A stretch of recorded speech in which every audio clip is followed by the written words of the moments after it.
Very nice to see you all here. It's wonderful. So it's also a great honor for me and for us to host Shirin Neshat, who created one of the most iconic images of the 20th and 21st century.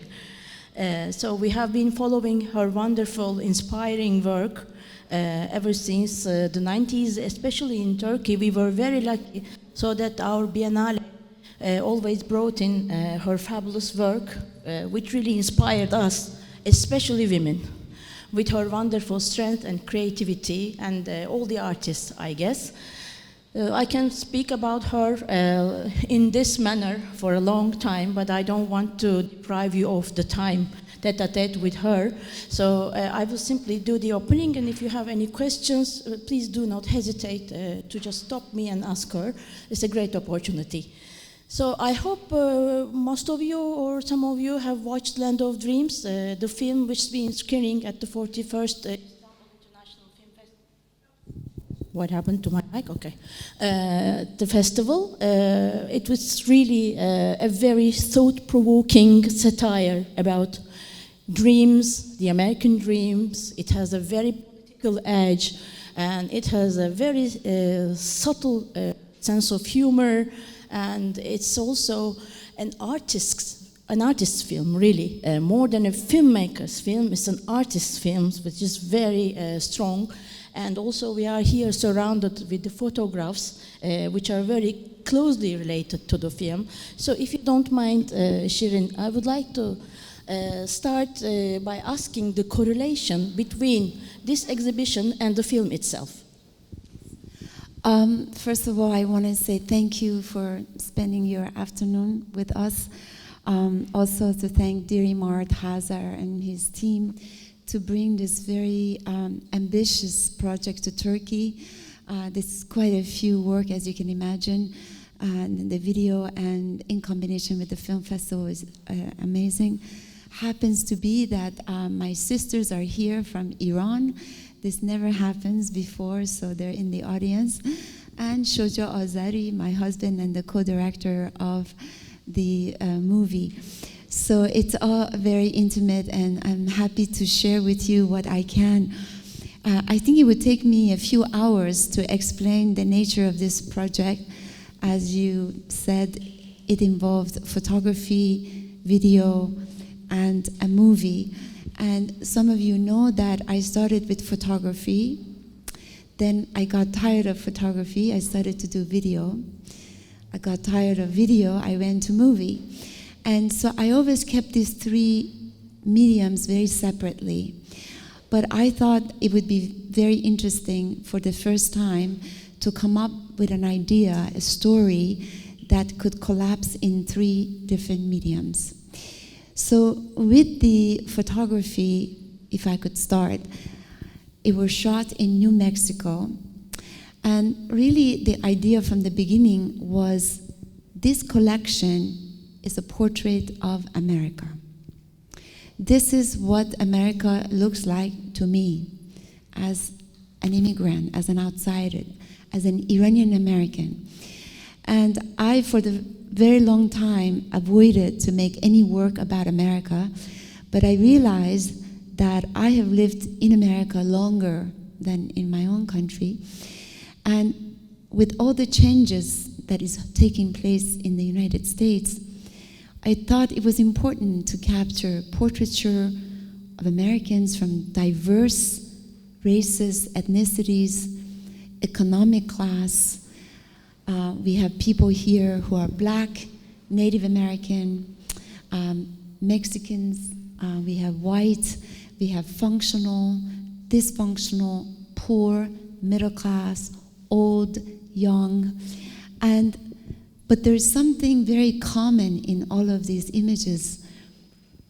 There's a lot of vulnerability, in my opinion. There's a lot of anxiety, and of course, New Mexico, being one of the most poorest states in America, for me was very interesting to go from city to city, look for people of different kind. Moving to the video, as you can see, I'm sorry, I'm going to try to make it fast. Simin, whose photograph is hanging there, is like my own alter ego. She is an Iranian photographer living in America, obsessed with photographing Americans and collecting their dreams. And now, if I can explain a little bit about the obsession with dreams. Yes, please do. Because for me, dreams, as a work that relates to America, a country that we know as land of dreams, the identity of America, the dreamland, the dreamers. But is it really a land of dreams or nightmares sometimes? And so the idea of approaching a work about America with a sense of absurdity, humor, and a kind of subversive attitude of an Iranian going to Americans and asking them, what are you dreaming about? What are your nightmares? And in the video, it gets even more crazy because she's working for an Iranian colony. So it also perpetuates this antagonism between Iran and the United States as the enemies. And that Iranians are spying on Americans' subconscious. And the role of Simin, like myself, who's not quite inside of Iran and not quite inside of America, but she's a kind of a bridge between the two cultures. And she identifies with Americans, and yet she's also Iranian. So with the movie, I'm almost reaching an end, was with Shoja Azari and Jean-Claude Guerrier, we tried to tell a story, again, as an Iranian woman immigrant who is obsessed with photography and dreams, but now working for the American government. And it was scripted, it was professional actors like, we have Isabella Rossellini, Matt Dillon, many. So it was very different because in the video, you have a lot of people who are not really actors. And these people are obviously homeless people, people we found on the street, people who went to their doors. These are regular citizens. And in the video, pretty much the same. But in the movie, you have mainly scripted and actors who memorize their lines. Sorry, I took so long. Yes. The film and, of course, the exhibition has so many dimensions. Maybe now that we can continue with this American dream and this society, which is, in fact, composed of immigrants. So everybody immigrated to America except for the Native Americans. Their horrible fate is, maybe we can push it aside for the moment, but then while watching the film, here you don't feel this, but while watching the film, I felt the xenophobia at every shot.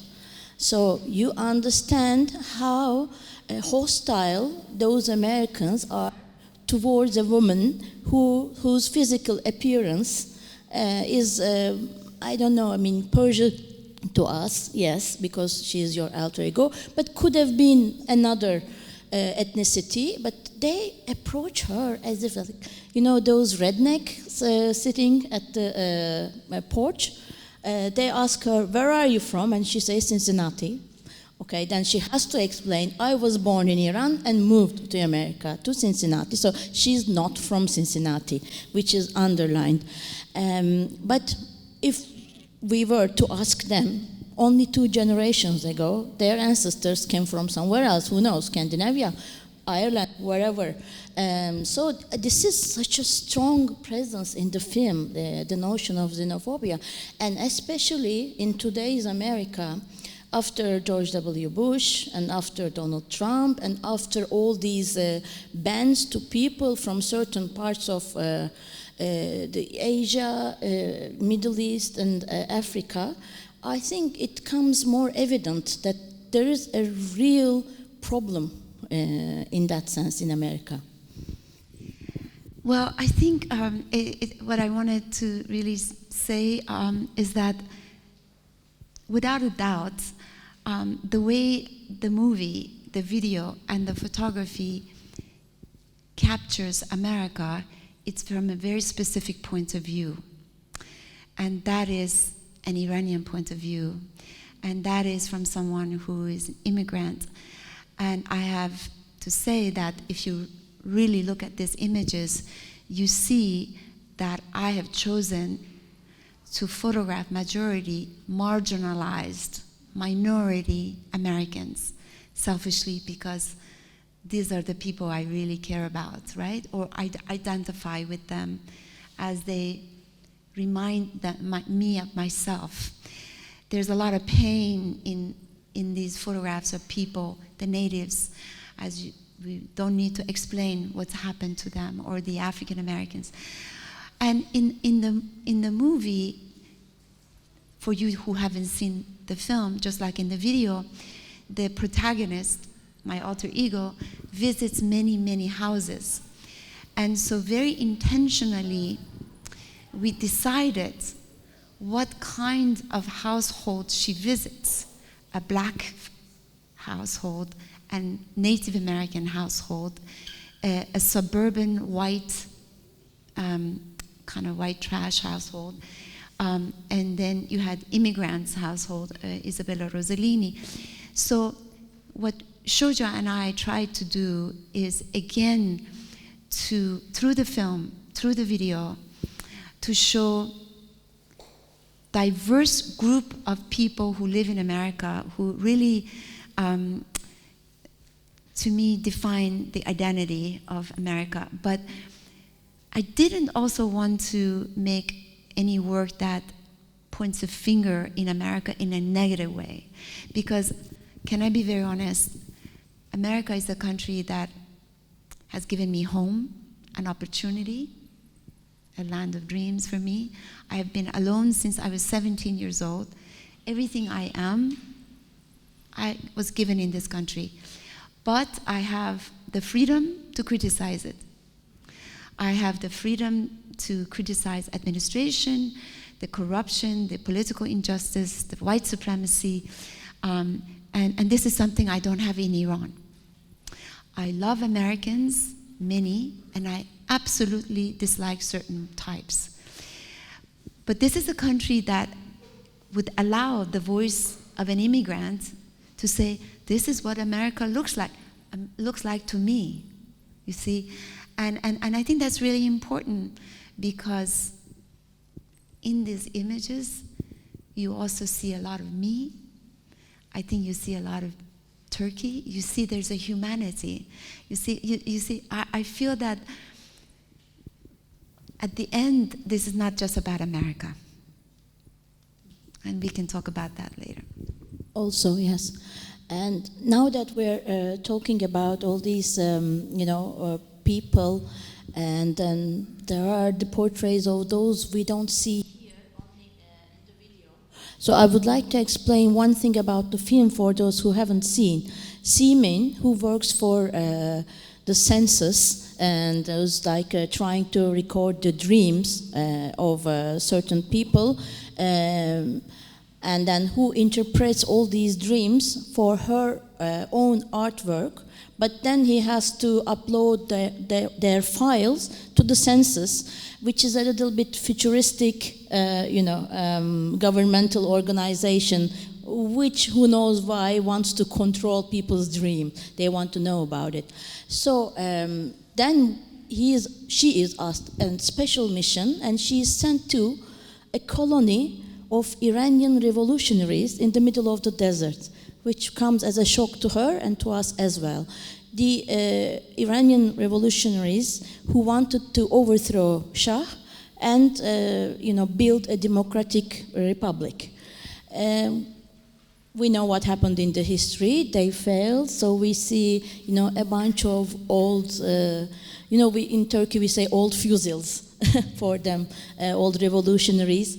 And she also sees the picture of her father, who was one of them, so which comes as a big shock. I interpreted these scenes as a part of a dream lost. A dream which America maybe pushed, but then betrayed those revolutionaries. They were left alone in Iran. They didn't have any more support in the world. And we see the disappointment in their eyes, but they still, work every single day. Can you tell us a bit about this? Bili zayıfladı herhalde. Sorry. Yeah, it's a little bit complicated to explain. Just like in this group of photography or the video, you think that it's about America, but it's also a lot about me. It's about my journey, my experience as a young adult in America, and my relationship to these people, and the process of accepting life in exile, and this transformation of feeling always like an outsider to America, always a foreigner, and eventually with this work realizing, well, I may be closer to these people than to Iranian people, because I don't really see a lot of Iranian people, and I'm not welcome to go back. But when I'm around these people who live in the same country, but they also feel marginalized, there is an emotional, psychological, and political connection. So there are two things running parallel. It's my small little personal existence and emotional quality invested in every image, in the way I choose to write what I write, the way I capture their faces, the way that everybody looks sad. If you remember, I took my own picture, I always look sad. There is something very vulnerable and melancholic because I see my own history in these people. In the movie, we are really, really pursuing a country.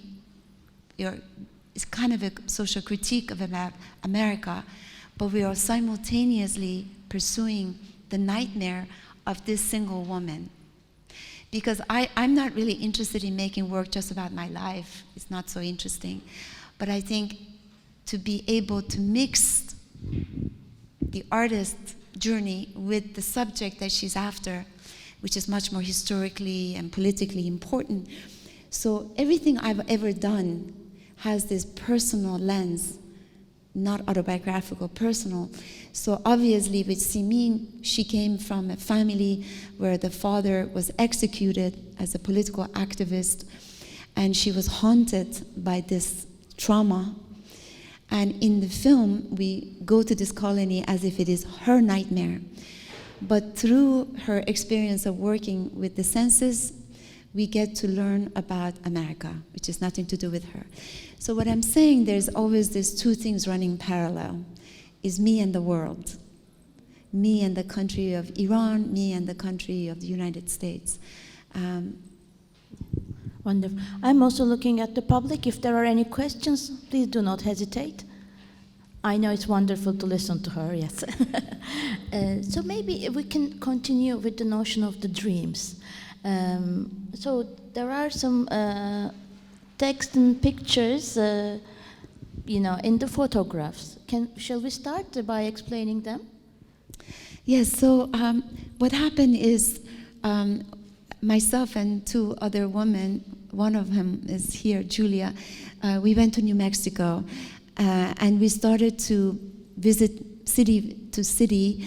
For example, we went to Albuquerque, which is a very, very poor town with a large Hispanic immigrants. So came 2 buses load of homeless people. and so we actually stationed at the pizzeria that wonderful man on the left owned. So the people would arrive, and basically we paid them like $40 a person for like a half an hour. And he said, all of you can have pizza for free. And so one by one they would come, and I would introduce myself, and and most of them really came for the money. And they didn't know much about art. And it was like I was a journalist. I would ask them about their lives, where they came from, where they lived, and we would put powder on them, and immediately, as if people need a special attention. People love to be tempered and be special. And I would talk to them about, how the subject of this project is dreams, and if they remembered any of their latest dreams. And some people like for example, this man was completely mentally absent. He was homeless. He was not really able to speak. We had this wonderful man who I think is beautiful. In those 2 days in Albuquerque, we had, unfortunately, a lot of people who were very dysfunctional. This lady just came from the hospital. So some people just say, I have no dreams. I don't remember any dreams. So the wider, bolder writings are the first and last name, place of birth, and days of birth. Then we traveled, for example, this young man, Manuel, was just out of prison. He's Mexican. He told me he spent most of his time in prison. And so the writings that are small, we took from a book that is actually in the video as well. It's a very ancient book from the 11th century in Iran. The book, I don't have it's called Creatures of Wonders. It's from the 11th century, written by someone called Qazvini, who was born in the same city as me. And there's apparently only one book in the library in Tehran, and one of our assistants photographed every page of this book. This book is more or less loose interpretation of people's dreams. And so what you see is written is basically the category of their dreams and the loose interpretation of their dreams. So I was explaining to someone else that if I just took these people's pictures and had no writing, none of my handwork, it would have been very naked and unfair. As if they gave me their soul, they gave me their bodies, and what I had to give back is my artistry and my culture, and as an Iranian. So I think these images are a union between me as the artist and my subjects, if that makes any sense. And it's the first time ever that I write Persian calligraphy on Western subjects.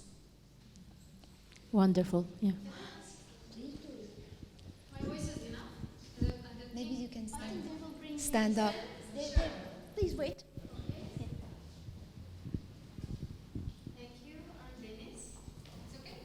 I'm photographer too. Can you, could you tell me, describe your moment of shooting? Because what you need, I want to learn, like what you need, how many minutes you need, what are you talking with your artists? Because, the people generally like shy in front of the camera, but it's not. Okay. Now it's okay. Should I start again? No. Okay. And here, when I see them, they look like confident.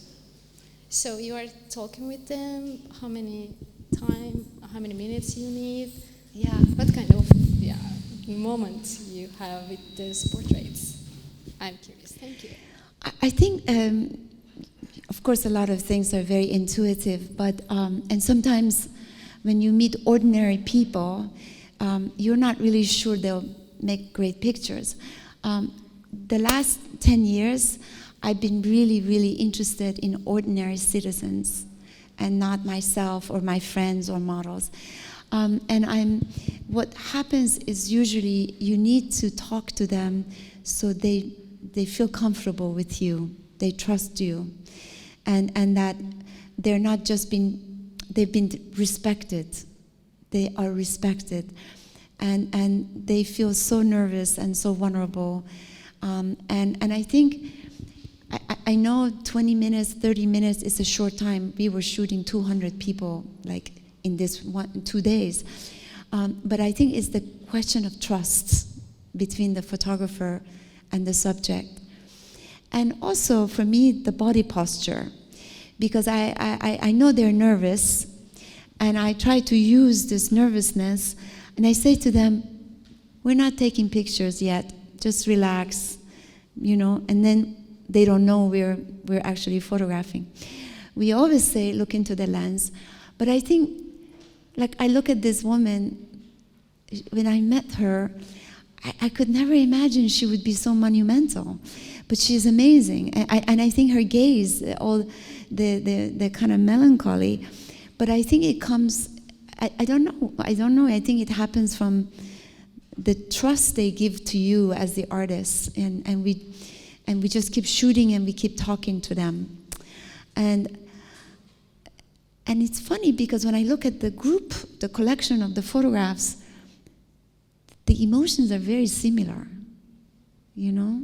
And I don't know how this happened, but they all feel kind of vulnerable. And I forgot to mention, then we went to another town, Farmington, New Mexico, where it's mainly Native Americans.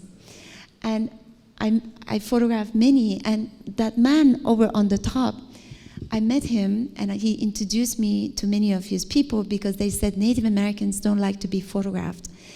And he introduced me to many of his people, and many people with their families came. And then we went to another town where it was more middle, lower class, white people. And so every city we went, we integrated within the communities, and eventually they worked with us on the video, some of them, and then the movie. But it was always making me feel very nervous because I had never, ever met the whole time I was in the United States. I was ashamed, really. And so it was really a beautiful, truly a beautiful journey, and one that changed my mind as an artist forever. I have a new obsession of photographing average people, just going inside of the communities and looking for subjects and never ever doing it any other way. Please.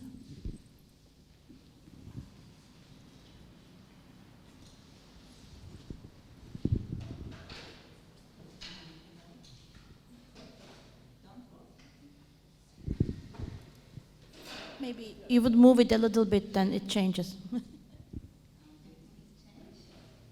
Talk loudly. I'll give you mine. Okay, I can talk loudly. No problem. No problem. Thank you. My question is not about this exhibition. My question about your life as an artist.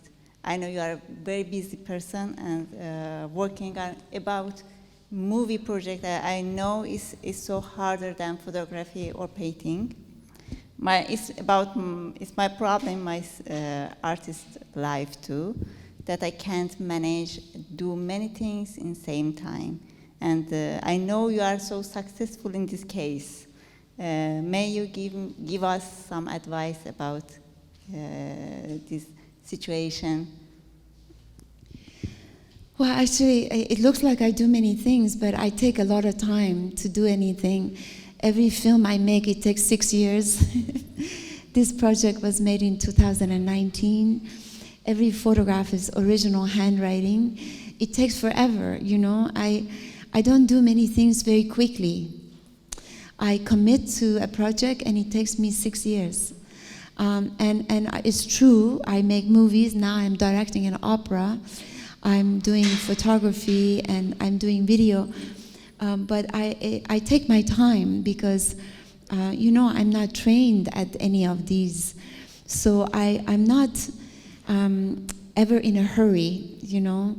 And my art is my life. And I work with my friends, and my friends are my collaborators. And my husband is my collaborator. So I don't have a separation between, art is not a hobby. Art is my life, you see? And so I don't even know I'm working when I'm working because, you know, and I think that's the difference. And I take very long time. And I think that's the last thing I want to say. By making different type of work, I feel like a beginner. Now, when I make a movie, it asks completely different attention, completely different language, so I need to adjust, and this is very exciting. because I'm so scared. It's like when I do opera, I've never done live, you know. I don't know what I'm doing and if it's any good, but it keeps me on the edge. And I love the idea of new beginnings. And I think this is something many artists don't do, because they get very good at something and they keep repeating themselves. I'm not very good at repeating myself. Thank you.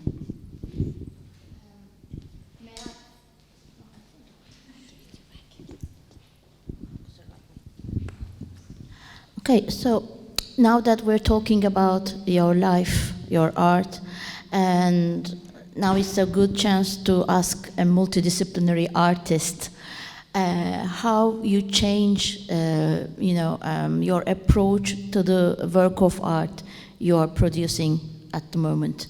There's a 2-channel video inside. I think most of you have seen it. If you haven't, please do after the talk. And it's again Simin, played by wonderful Sheila Wend, in a totally different, approach to, let's say, it's video art, 2 video arts, and then the film, and you see the same figure, maybe the same style of acting, but again, where she stands makes a big difference. It's difficult to explain it in words. It's better to watch it on the screen. And so how you decide in which work of art to develop your idea? I mean, you have an idea, the Land of Dreams. Which part goes to the photography, which part goes to the video, which part goes to the cinema, and how do you happen to make the difference between the narratives of these? Well, it's very clear with photography, my obsession is only human portraiture. I feel that human body and expression is endlessly powerful. I am not interested in landscape here. I'm not interested in objects. And it's very much about human gaze and human expression. And I don't care how many millions of paintings and photographs and you have seen in social media everywhere, but I think human portraiture is endlessly interesting. So my relationship to photography, it's only portraiture, as you can see. But with videos, it's about storytelling. It's about incorporating landscape, choreography, music, theater, performance. And in the case of the videos, I was very interested. We're talking a lot about dualities. Me as an Iranian in America, dream and reality. We are in New Mexico, the open, beautiful natural landscape. Then you're inside of this interior, industrial, claustrophobic space of the colony. So I want, as you, the viewer, sitting there simultaneously watching 2 different realities happening at the same time.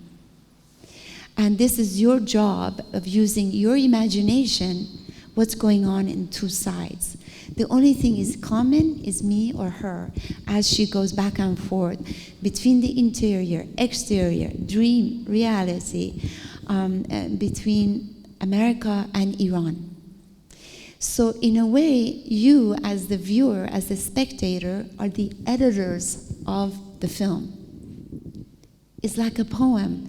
Like the poet gives you a handle, an allegory, a metaphor, and you have to think and you have to use your imagination how to put it together.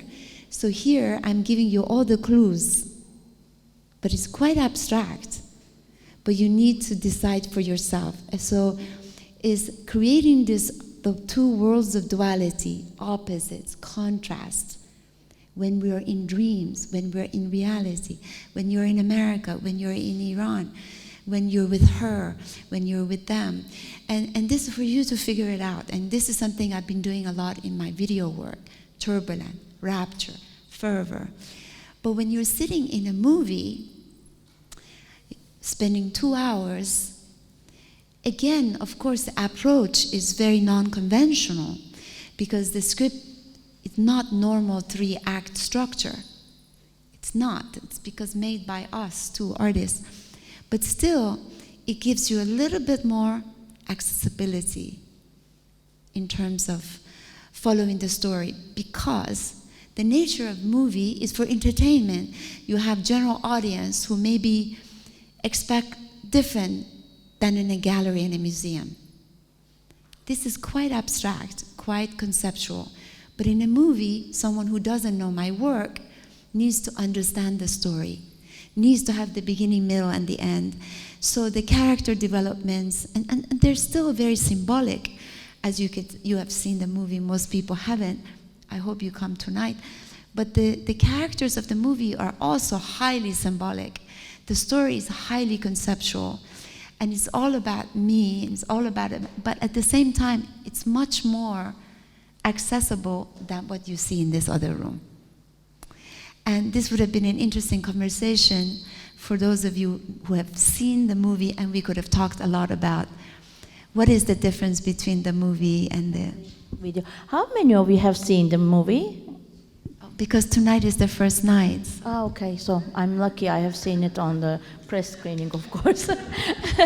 Okay, but then maybe we can give them a little bit, hint about the locations you choose, the light, the colors, because unlike the videos and the photographs, the movie has bright colors, and as it is set in the desert, there's also the bright light, of course. You try to, avoid it with, interiors and night scenes, but again, we see desert, that's the burning sun. So how did you approach the cinematography, the light and the colors of this film? I have to say, I don't know how many of you thought about it. Even in the video, the landscape kind of resembles Iran. And Shoja, Shoja, can you stand up for a moment? He probably doesn't. Shoja, stand up. He's the co-director of the movie. I don't know if you, anyway. So we drove across America from California to New York looking for a perfect state. And we chose New Mexico because we were looking for a desert landscape. In this video, sometimes I was hoping that the spectator, the viewer, doesn't know, are we in Iran or are we in US? And that mountain, by the way, is in the Navajo Nation. It's a sacred mountain that they allowed us to. So the whole interest of us as a group of Iranians making a movie in the United States was also this parody. I mean, it's absurd, but to create Iran inside of New Mexico. And it really was just so fantastically beautiful. But the movie, I think, is also a kind of a tribute to classic movies that were shot in the Southwest in the United States. Paris, Texas, Thelma and Louise is a road movie. And I think the character of Matt Dillon is like this modern cowboy, except he's not on a horse, he's on a motorcycle. And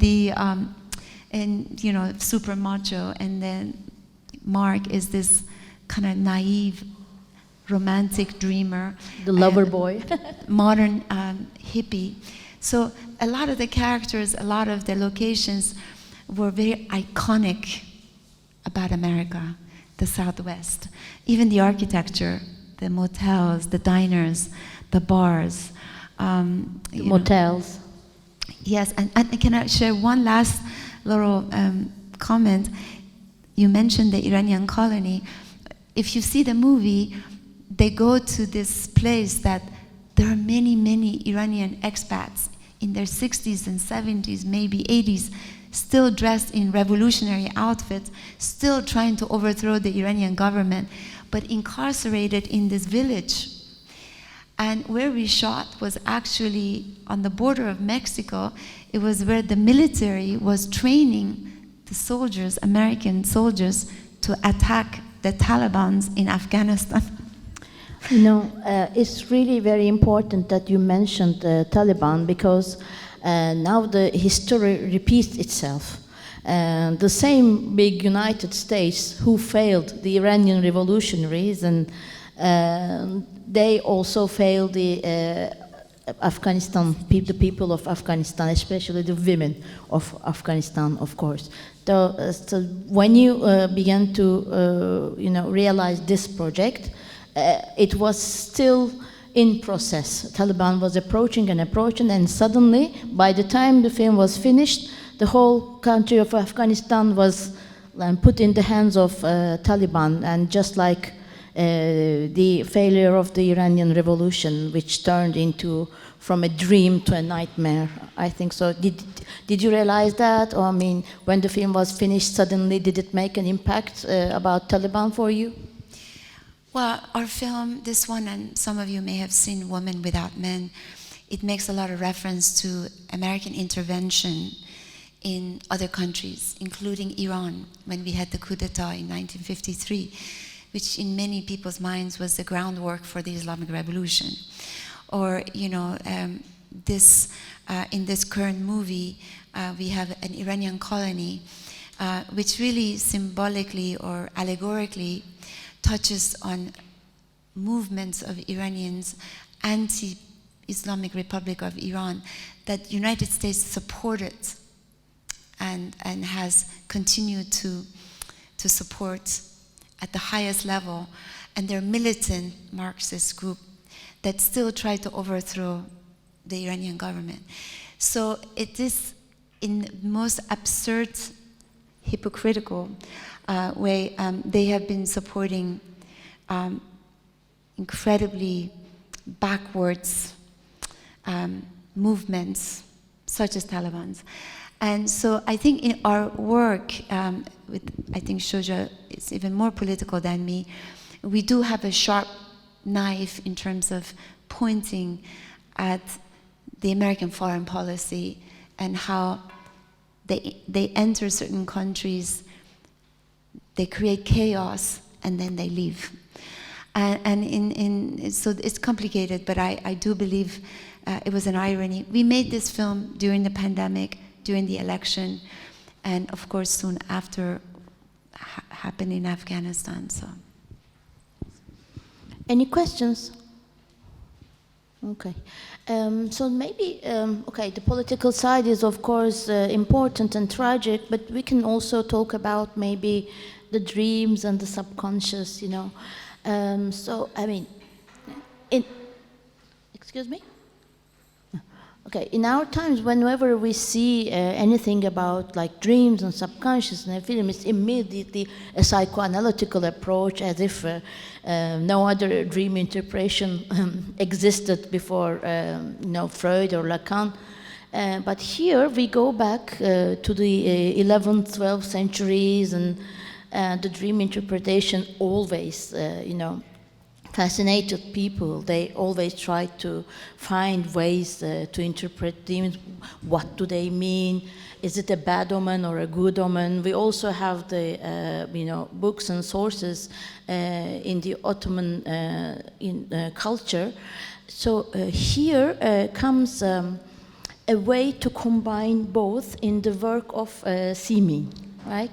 And Simin is working for a bureaucratic organization, but then she's an artist. So she has her own way to, in a way, appropriate those dreams and interpret them in a performance art. So in the film, she does this in Persian language. She records them in English, the dreams of the people that you see here, and then she translates them into Persian, and then she makes videos dressed as them, and she becomes a performance artist on the video to a select Persian-speaking audience. So her subconscious is always coming back, like she's not from Cincinnati, she always feels she's an Iranian. I know that she's your alter ego, but this relation I found very, very intriguing, that she never loses the language. Her own past comes out, but she doesn't tell us any of her dreams and tries to, perform the dreams of others. I made a quite long explanation, sorry for those who haven't seen the film. Can you explain us, make it more clear so that it will be revealing for them when they watch the film? Well, there was two things we had in mind. First of all, the idea that a government would be interested in the citizen's subconscious, which is the ultimate control of your subconscious, your dreams. I think that's really fascinating. And that the Census Bureau in the movie has its agents like her who go door to door, and they say the government has added a new question to every citizen has to share their latest dream. That's very absurd and satirical, but it is very interesting that it could happen in this fanatic world that we live in. So in the video, it was the Iranians spying on American subconscious, but here was the American government that was spying on its own citizens' subconscious. In the mind of Simin, who, in my mind, she's a very strange person who lives inside of her own mind, has never really assimilated in American culture, but hasn't quite assimilated within the Iranian culture, maybe a little bit of me. The social media becomes her only way, the only space that she becomes friends or finds a community. I think that I know many people like that who are very shy and extremely private and socially awkward, but when they go in front of social media, they create this other persona.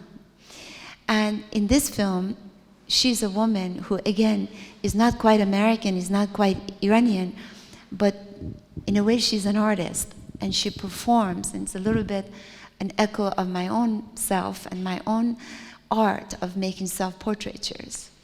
And really, who are my biggest fans? Probably a lot of Iranian people. But what she does is she takes American people's dreams and then goes home and dresses like them and then translates the dreams into Farsi. So it was really a play about the obsession of this woman who is truly lonely, and her only connection to the world is the virtual world. She has no family, she has no friends. And as soon as she steps outside, she's a different person. And she never meets her fans. And I think this is true for a lot of artists, you know, that you create this persona and this thing, but you're really not that, you know? And for me, this movie, it's a great tribute to artists, you know, aside from many other things. I don't know if I answered your question. Yeah. Please, there's a question.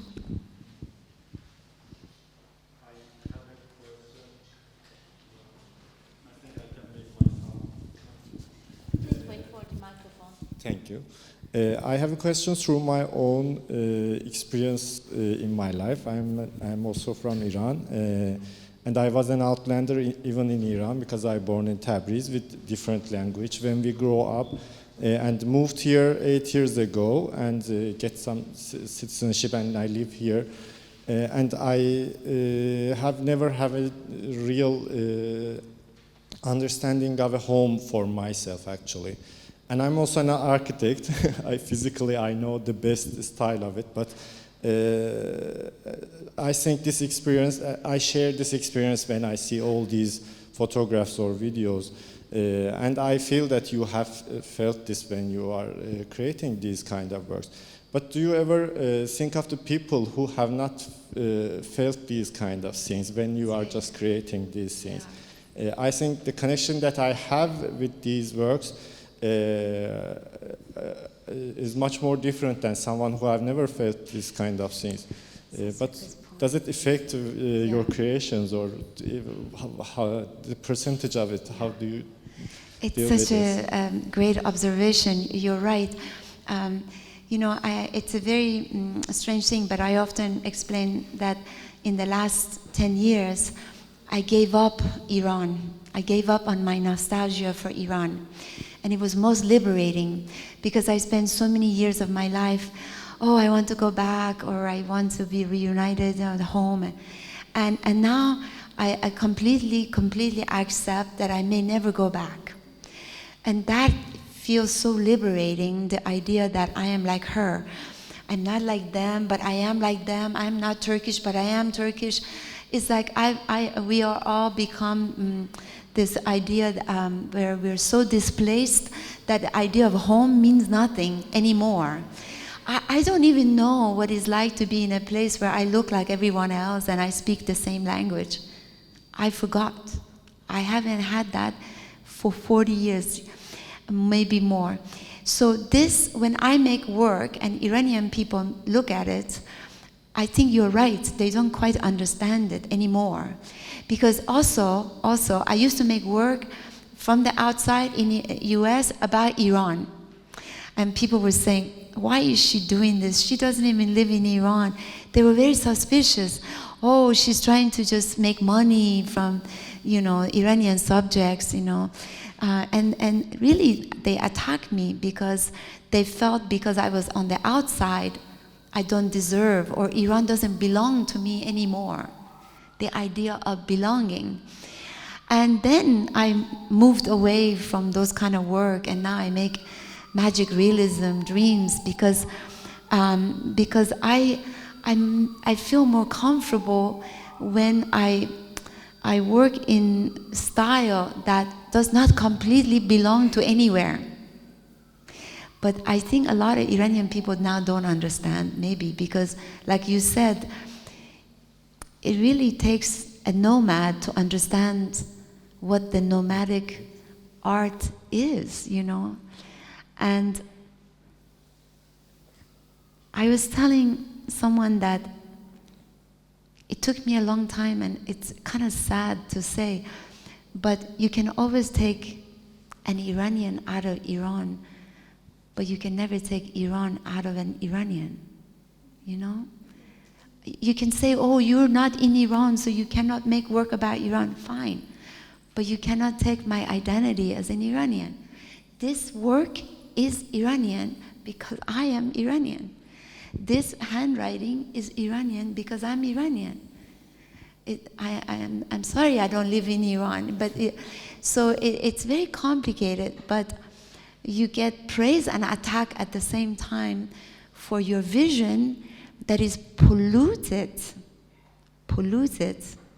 by multiple influences and multiple experiences that other people haven't had. An Iranian artist in Iran is dealing with a local audience. I'm dealing with Turkish audience, German audience, American audience that have to understand. Anyway, I stop here. Excellent question. Add something more. Actually, when I was I have the chance to read the things that you have written there. And actually, when I was reading the sentences, and when the sentence have been finished, you have just repeated the amount of the sentence. I just found out that you are thinking about the observer there. You are thinking about my experience when you are just doing that don't get lost in those sentences. It made me to just ask you how much you think about this when you are creating. Thank you for your answers, and I feel so chanceful to be able to communicate and be here. Thank you for your effort. Because you said that, I wanted to share with my audience that when you come into this room, I really wanted to create experience that you're not just watching them, that they are watching you.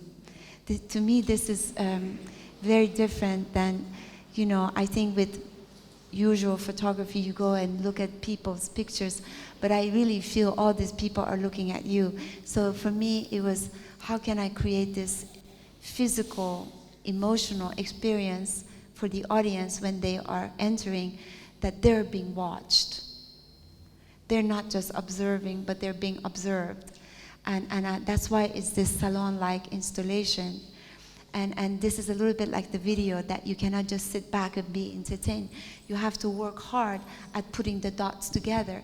And here, every one of these human beings are looking at you and talking to you. It's not about you just witnessing them or judging them.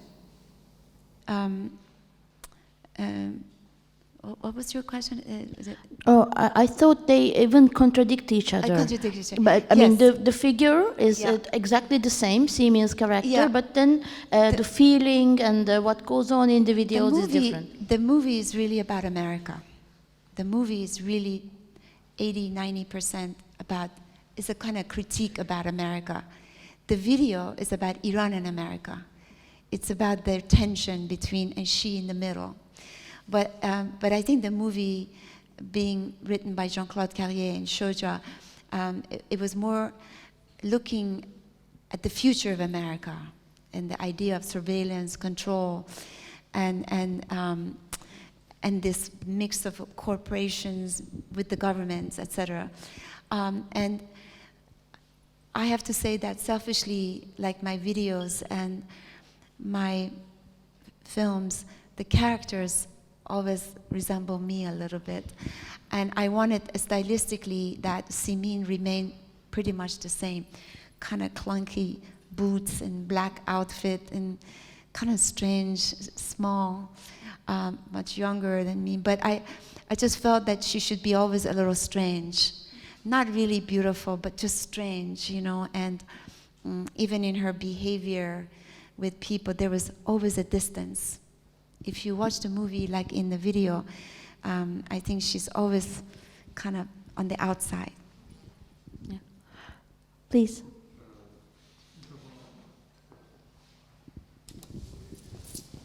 Emmanuel Levinas, he was talking about the importance of faith in human relationships, because he said something like, in order to harm the other or to kill the other, what other you prefer, it can be anybody, you have to render them faceless, like metaphorically or physically. If you see the details of someone's face, it will be so hard or impossible for you to harm them or kill them. So I think the face is so central and important. I think that for me is the gaze, like every single one of these.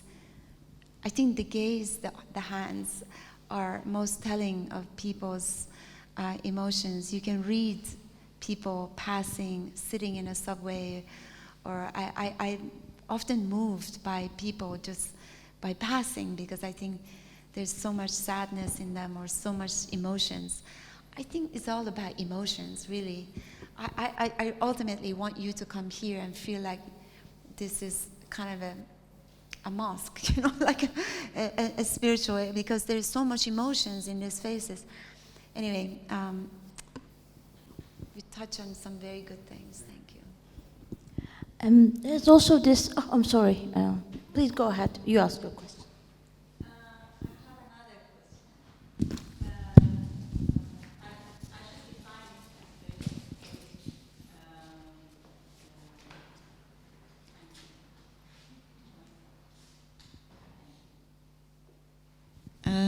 Something about dreams that you say that is really international issues, and something that I know about America, their ancient shaman cultures, and same in Turkey, that they live it now, but they can't access to it because their language changed.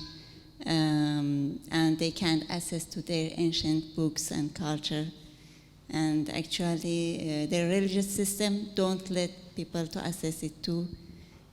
But about Iran, it's so different, because you don't need to depend on any group or person or government to access that. For example, a Ghazvini book, you need to go to a street for example, Nasser Khosrow Street, find a bookstore and buy an ancient book and read it easily. And maybe as an Iranian, your point is that you can access to your past. I didn't quite understand the question. Me neither, unfortunately. شما فارسی بله. ایرانی هستین؟ بله. با فارسی حرف بزنید. I think it's for Turkish audience. I think it's not. I try to translate. I mean. Okay. در مورد اینکه میتونید این کار رو بهتر از هر کسی نزدیکتر بکنید. Please, a bit closer. Yeah. میکروفونتون رو نزدیکتر بده. فکر نمی کنم درست شد. فکر میکنم به عنوان کسی که به عنوان اینکه شاید این هویت ایرانی آمریکایی بتونه بیشتر بهتون کمک بکنه. اما این رو میخواستم ازتون بپرسم، هیچ وقت سرچ کردین حالا توی دوره‌ای که داشتین انجام میدادین در مورد چیزی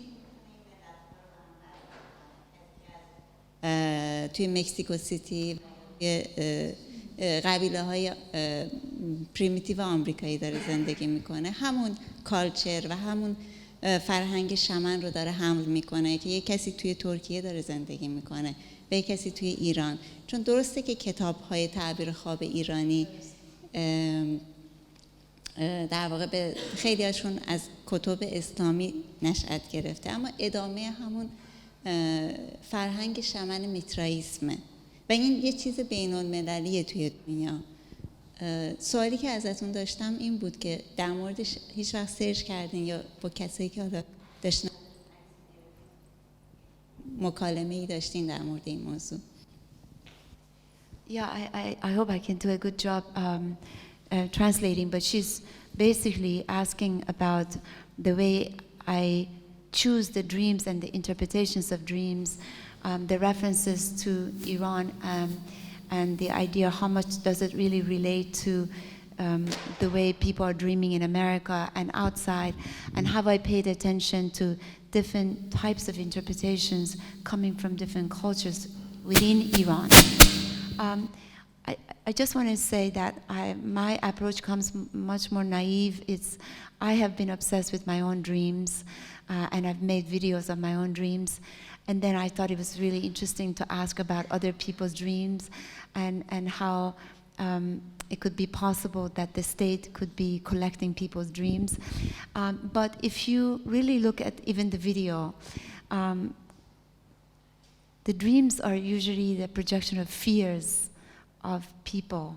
For example, you have a military man who's afraid of the nuclear holocaust. At the very end, you have a woman whose village was lost because of war. And so I find that, from my experience, that many common themes exist in people's dreams, regardless if you live in America or Iran or in anywhere. And because of what's happening in the world, a lot of us worry about displacement, about violence, abandonment, war, death. So I think both in the movie and here, we try to depict particular dreams that seem to be very common. But they didn't come from any book or any, it was just created by us. And the only reason I use this book, where you see in the back, it's more about this union between something very contemporary from America, but something very ancient from Iranian culture. It wasn't really exactly how it was going about interpreting dreams. جوابتون دادم؟ مورلس. بعد خصوصی بعد صحبت کنیم. ببخشید. شاید اشتباه فهمیدم سوال شما. Okay. One of the videos begin with Simin's reflection on water. She's looking at water. Oh, she's developing the pictures. Yeah, but still it's looking at the water, which reminded me of one of the Quranic verses of Yusuf, whispering his dream to the well. Does it have any connection with it? And because there's also sometimes in a mystical sense, one should be beware of sharing her dream, with other people, because I think also, especially in our region, it's also a very important thing. You shouldn't share all your dreams with other people. Yeah. Did you think of this aspect of? because she doesn't share her dreams. And that gentleman right on the top, I remember I think they are Navajo, right? Yes, That couple, it's they Navajo. they are very reactionary towards the American state census. They don't want to share Yeah. their dreams. Well, maybe I just explained to you the concept behind the Iranian colony was that she worked and lived within this very authoritarian Kafkaesque environment where she was in a way herself a captive, and she was ordered to collect American people's dreams but never ever emotionally connect to them because that was forbidden. And so she would go hear their stories, hear their dreams, which is very often about their fears and worries, etc., but always be in a distance. But slowly, she began to emotionally identify with the enemy. And eventually, she did the forbidden, where she actually entered their dreams. So she went to this book to see what is the punishment for the dream catcher when they enter somebody's dreams. And it said, there's nothing to do because she will go insane. And eventually she was catched, and eventually she was thrown out of the colony. So this was created obviously as a source of a satire, and very inspired by a kind of a Kafkaesque, oppressive, authoritarian atmosphere, like the trial, But I can see people having their own interpretations about what the meanings of it was. So we've been speaking almost for 100 minutes. Maybe I should be taking the last questions. Yes. One why on some photographies there is no calligraphy? Didn't permit. Sorry, you already. Comment on dream, very simple and very quick. We are all tired. For me, it's American dream ending. For me, it's American empire ending. And like all empires, there is a multiplicity of people. And your love of people, of course, now we are going insane because already communist dream has failed. Now the dream of democracy is failing. We don't have a new dream, so we have to invent a new dream. That's how I am reading your work, and I thank you very much. The people who got the white logos are the ones who didn't tell their dreams. That was the idea. And the others who did, we got those writings and the illustrations that came again from the book. But I have to say, aesthetically, in terms of the calligraphy, I really like the mix because, I have to say my work is very layered with meanings and intentions and concepts, but I also love beauty. I love aesthetics. And for me, calligraphy is very meaningful, but it's also a beautiful form of art. And for me, this mixture of the larger, bolder, white calligraphy with the illustrations of paintings and the smaller writings and the pages of the book, it's fantastic because for me, they look really nice. And this arrangement of small, big. So I don't apologize for the fact that there's always layers and layers of intentions and meanings, symbolism, but there's also the, like we have Islamic art or Persian art, there's some things about our eyes loves beauty, like music. I love Persian music and I'm always incorporating music. Or landscape, I love beautiful landscape. So for me, calligraphy is like, it's a pleasure to the eye, but also mainly because that little boy didn't tell a dream. So I said, okay, he gets a logo. So we recorded. And the last thing you say, I know that this work doesn't seem very optimistic about the future and, but I think there is something very positive and optimistic about the way I see the future. And I think the hardship, for example, this last few years, the pandemic and the wars, for example, Ukraine and Russia, and Afghanistan and Syria, and the sense of desperation and despair that is in the world, I think has brought the people closer to each other. Like we could love a Ukrainian because we know what they're facing and the hate of the people of power. And this question of people versus the people of power, I think is brought, we understand how our destiny has been defined by few players like Trump and Biden and Putin and you know, all this. But I think that with all the suffering and the hard time, we have become stronger as communities. Like I can deeply, deeply, deeply care about the people of Afghanistan, deeply care about people Ukraine, deeply want to help.